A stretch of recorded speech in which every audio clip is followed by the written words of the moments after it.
એક સમયની વાત છે. એક નગરમાં એક ગરીબ સ્ત્રી પોતાના પતિ સાથે રહેતી હતી. તેના પતિનું સ્વાસ્થ્ય હંમેશા ખરાબ રહેતું હતું. તે સ્ત્રી ઘરોમાં પતિનું જેમ શક્ય બને તેમ ઇલાજ કરાવ્યું, પણ કોઈ ફાયદો થયો નહીં. એક દિવસ તે સ્ત્રી પૂજાપાઠ માટે મંદિર જઈ રહી હતી. પાછા ફરતી વખતે તેની મુલાકાત કેટલીક સુહાગણ સ્ત્રીઓ સાથે થઈ. તેણે તે સુહાગણ સ્ત્રીઓને પોતાના પતિની બીમારી વિશે કહ્યું. તું ચિંતા ન કર. આજથી જ માતા પાર્વતીનું સાચા મનથી ધ્યાન લગાવ. માતા પાર્વતી તારા પર કૃપા કરશે જ. આ રીતે તે સ્ત્રીએ સાચા મનથી અને પૂર્ણ નિષ્ઠાથી માતા પાર્વતીનું ધ્યાન લગાવ્યું. રાત્રે સૂતી વખતે માતા પાર્વતી તે સ્ત્રીના સપનામાં આવી અને પૂછવા લાગી, બેટી, શું વાત છે? તે મને યાદ કર્યા? તે સ્ત્રીએ કહ્યું, માં, હું મારા પતિને ખૂબ પ્રેમ કરું છું, પણ અમારા નસીબમાં શું લખ્યું છે કે મારા પતિ હંમેશા બીમાર રહે. જઈશમાં, મારા પર કૃપા કરો અને મારા પતિને સ્વસ્થ કરવાનો કોઈ ઉપાય બતાવો. માતા પાર્વતીએ કહ્યું, જો તું તારા પતિને સ્વસ્થ રાખવા માંગતી હોય, સદા સુહાગણ રહેવા માંગતી હોય, તો તું કાર્તિક મહિની લાંબી ઉંમર કરવા માંગતી હોય અને ચતુર્થીના દિવસે કરવા ચૌથનું વ્રત રાખજે. આ વ્રત રાખવાથી દરેક સુહાગણ સ્ત્રીના પતિની ઉંમર લાંબી થાય છે, પતિ હંમેશા સ્વસ્થ રહે છે. ઉપરાંત લક્ષ્મીની કૃપા થાય છે અને ઘરની ગરીબી હંમેશા માટે દૂર થઈ જાય છે. તે સ્ત્રીએ કહ્યું, માં, હું તો કરવા ચૌથનું વ્રત દર વર્ષે રાખું છું, છતાં મારા પતિ સ્વસ્થ નથી થતા અને મારામાં વિધવા થવાનો ડર રહે છે. માતા પાર્વતીએ કહ્યું, કરવા ચૌથનું વ્રત સુહાગણ સ્ત્રીઓ પોતાના પતિની લાંબી આયુની કામના માટે કઠિન નિર્જળા વ્રત રાખે છે. આ વ્રતમાં 16 શૃંગાર કરીને માતા કરવાની પૂજા કરવામાં આવે છે. જો કોઈ સ્ત્રી દ્વારા આ નિયમોનું યોગ્ય રીતે પાલન ન કરવામાં આવે તો આ વ્રતનું ફળ મળતું નથી. ઉલટું, સુહાગણ સ્ત્રીના પતિની ઉંમર વધવાને બદલે ઘટી જાય છે. તે સ્ત્રીએ કહ્યું, માં, તો મારે શું કરવું જોઈએ? માતા પાર્વતીએ કહ્યું, હવે હું તને એક કહાણી સંભળાવું છું, તેને ખૂબ ધ્યાનથી સાંભળ. આવતી કરવા ચૌથે આ કહાણીમાં બતાવેલા નિયમોનું પાલન કરવું પડશે, જેથી તારું વ્રત યોગ્ય રીતે સંપન્ન થશે અને તને તેનું ફળ મળશે. તારો પતિ સ્વસ્થ થઈને લાંબુ જીવન જીવશે અને તું સદા સુહાગણ રહીશ. એક ગામમાં એક સાહુકારને 7 બેટા અને એક બેટી હતી. 7 ભાઈ બહેનમાં ખૂબ પ્રેમ હતો. એક વખત કરવા ચૌથના દિવસે શેઠાણીએ 7 બહુઓ અને બેટી સાથે કરવા ચૌથનું વ્રત રાખ્યું. 7 ભાઈઓ હંમેશા પોતાની બહેન સાથે જ ભજન કરતા હતા. એ દિવસે પણ ભાઈઓએ બહેનને ખાવા માટે કહ્યું. બહેન બોલી, આજે મારું કરવા ચૌથનું વ્રત છે, તેથી હું ચાંદ ન ઉગે ત્યાં સુધી ખાઈશ નહીં.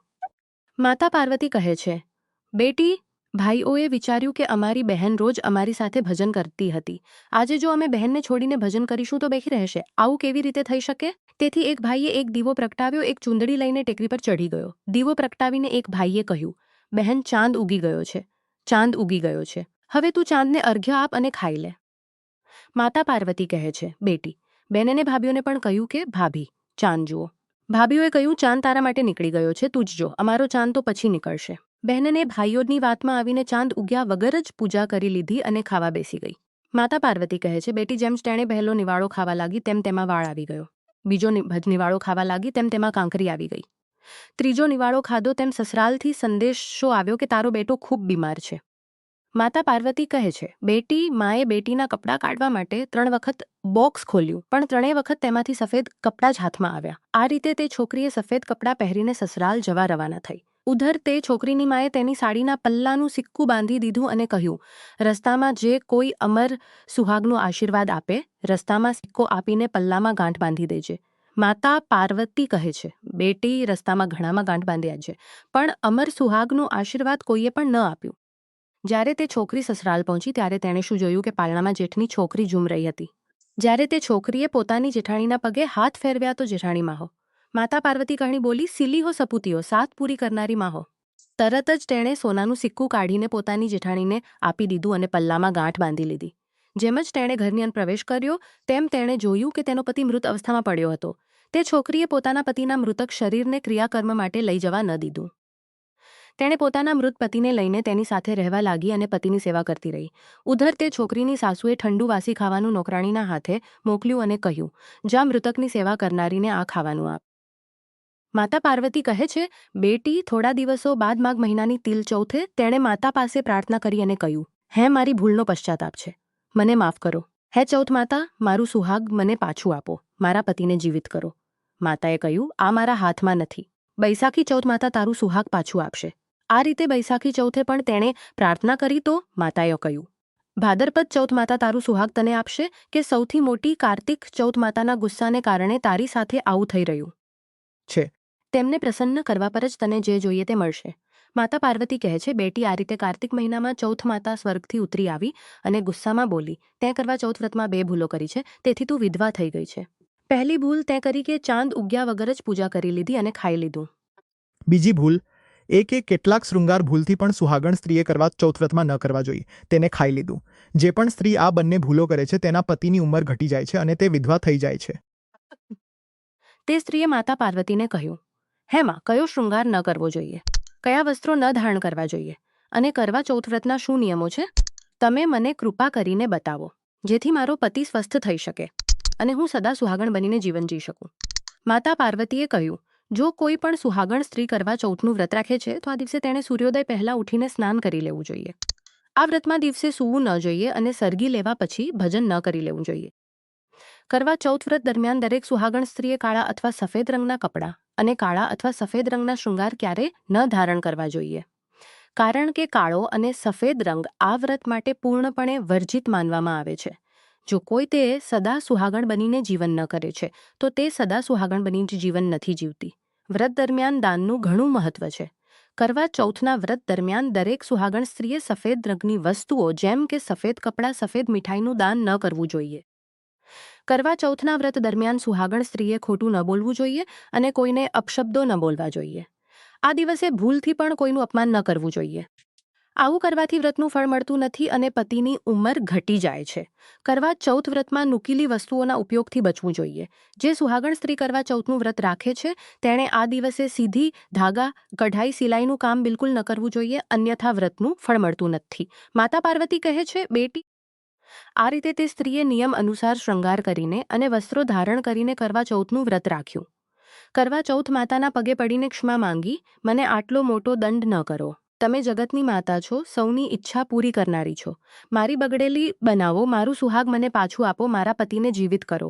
આ રીતે કરવા ચૌથ માતા ખુશ થઈને તે સ્ત્રીના પતિને જીવિત કરી દીધો અને તે સ્ત્રીને સદા સુહાગણ રહેવાનું આશીર્વાદ આપ્યું. માતા પાર્વતી કહે છે, આ રીતે તે સ્ત્રીનો પતિ ઉઠ્યો અને બોલ્યો, મને ખૂબ ઊંડી ઊંઘ આવી ગઈ હતી. ત્યારે તે સ્ત્રીએ પોતાના પતિને બધી વાત કહી કે તેણે 12 મહિના સુધી તેની સેવા કરી હતી અને કરવા ચૌથ માતાએ તેનું સુહાગ તેને પાછું આપ્યું છે. પછી તેના પતિએ કહ્યું, આપણે ચૌથ માતાનું ઉદ્યાપન કરવું જોઈએ. તેણે ચૌથ માતાની કહાણી સાંભળી, ઉદ્યાપન કર્યું, ચૂરમા બનાવ્યો અને બંને ખાધો અને ચોપડ રમવા લાગ્યા.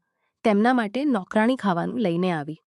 તેણે જોયું તો તરત જ જઈને પોતાની સાસુને કહ્યું, માલકીન, આજે તો મેં એક નવું દૃશ્ય જોયું છે કે બહુરાણી જેના મૃત પતિની સેવા કરતી હતી, આજે તેનો પતિ જીવિત થઈ ગયો છે. જ્યારે સાસુએ પોતાના બેટાને જીવિત જોયો તો તે ખૂબ ખુશ થઈ. બહુને પૂછ્યું, બહુ, આ બધું કેવી રીતે થયું? ત્યારે બહુએ સાસુના પગે છૂઈને કહ્યું, આ કરિશ્મો ચૌથ માતાના આશીર્વાદનો છે.